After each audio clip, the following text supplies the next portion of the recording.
এই মানচিত্রের থেকে ইসরায়েলের নাম গন্ধও থাকবে না। লিল মুত্তাকিন আউযু বিল্লাহি মিনাশ শাইতানির রাজীম বিসমিল্লাহির রহমানির রহিম কুল ইন্না সালাতি ওয়া নুসুকি ওয়া মাহইয়ায়া ওয়া মামাতি লিল্লাহি রাব্বিল আলামিন। সকল প্রশংসা সেই মহান রবের প্রতি। আপনারা অবগত আছেন যে আজকে বাংলাদেশে আমরা বসে বসে ইউটিউবের ভিতরে, ফেসবুকের ভিতরে দেখতেছি শুধুমাত্র ইসরায়েলের হানাদারেরা আমাদের মুসলমান ভাইদেরকে নৃশংসভাবে হত্যা করতেছে।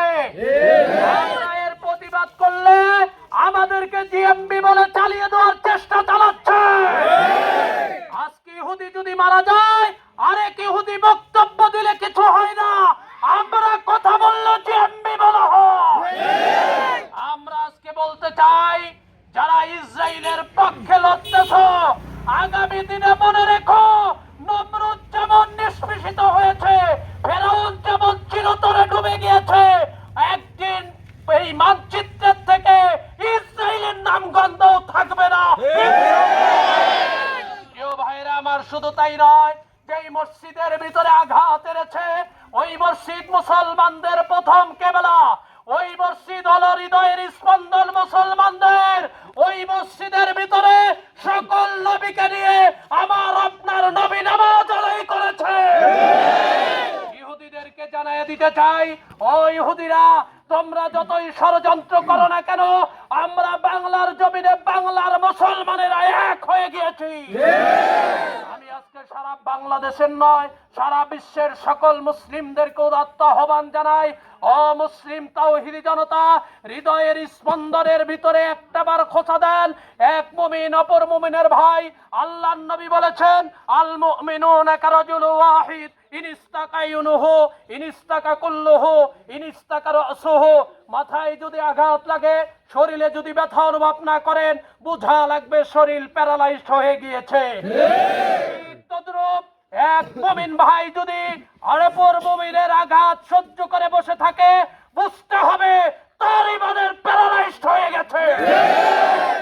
আজ থেকে সিদ্ধান্ত নেন, কে কোন দল করি এটা বুঝি না, আমার এক মুসলিম ভাইয়ের উপরে যদি অনর্থক ভাবে অযথা কেউ হামলা চালায়, আমরা আর কেউ বসে থাকবো না। আজকে যেমন না খেয়ে এখনো পর্যন্ত ময়দানে আছি, আর একবার যদি আমাদের মুসলমান ভাইদেরকে আঘাত করা হয়, আমরা প্রয়োজনে কাপড়ের কাপড় মাথায় বেঁধে মাঠে নামতে রাজি আছি। প্রিয় ভাইয়েরা আমার, সর্বশেষ আপনাদেরকে যে কথা বলি সেটা হলো, যদি মুসলমানদের পক্ষে আবার যদি একটাবার যদি আমাদেরকে ডাক চলে আসে ফিলিস্তিনে যেতে, আমাদের সেই গাজার মুসলমান ভাইদের পাশে দাঁড়াতে, আমরা কি দাঁড়াতে প্রস্তুত আছি? ভাইরা আমার, আমি শেষ কথা বলি, আমাদের পাশে যদি কোনো সময় ফিলিস্তিনের জন্য, গাজার মুসলমানদের জন্য সাহায্য সহযোগিতা চায়, আমরা ইনশাআল্লাহ দিতে রাজি আছি না? না,